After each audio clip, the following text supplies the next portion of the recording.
حيث شغلت منصب مساعد وزير العدل لمكافحة الفساد.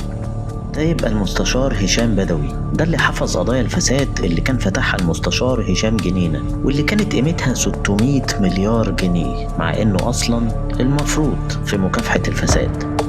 الرجل اللي امضى حياته كلها في حبس المصريين على مدار 7 سنوات في عصر مبارك وما بعد ثورة يناير من 2005 حتى 2012، كان هذا الرجل المسؤول عن نيابة أمن الدولة العليا. تولى التحقيق مع ضابط الموساد الإسرائيلي إيلان جرابل ثم أفرج عنه لاحقا. يعني الراجل ده حبس لما حقق مع الإخوان حبسهم، ولما حقق مع ضابط الموساد الإسرائيلي طلعوا براه.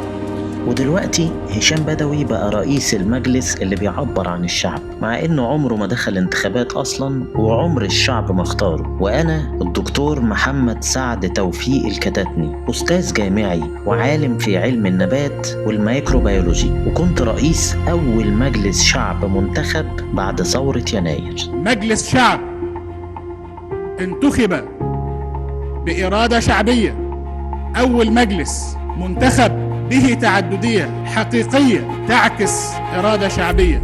وأعلن من هنا أن مجلس الشعب مجلس مستقل في قراراته، لا يقبل أن تملي عليه الحكومة أحد شيئا.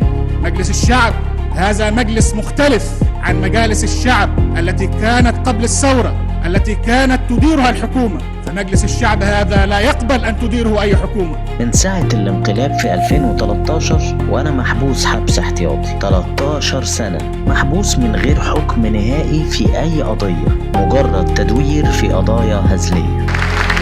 هكذا كان سعد الكتاتني رئيس مجلس الشعب المصري السابق، وهكذا أضحى الرجل بعد أكثر من عامين قضاهما في سجون النظام المصري. وبالرغم من تدهور حالتي الصحية لم يتم الإفراج عني ولا حتى تقديم العلاج المناسب ليا داخل السجن. بس هل فعلا تهمتي هي نشر الأخبار الكاذبة والتحريض على العنف؟ أطلب من المجلس الأعلى للقوات المسلحة سرعة إزالة الكتل الخرسانية والحواجز السلكية الموجودة بالشوارع المحيطة بمجلس الشعب ومحيط وزارة الداخلية، حتى يتمكن السادة النواب وكذلك أفراد الشعب من الوصول والتحرك بسهولة في وسط القاهرة. شكرا. ولا تهمتي الحقيقية إني بحب بلدي مصر من كل قلبي، وطول الوقت عايز أكون صوت الناس، وعمري ما ادعيت البطولة ولا خدت اللقطة ولا نسبت لنفسي حاجة ما عملتهاش. استدعيت لجهاز أمن الدولة يوم الأربعاء. نعم. تمام. كان إيه التحذير؟ التحذير إن الإخوان لا يشاركوا في جمعة الغضب. أيوة.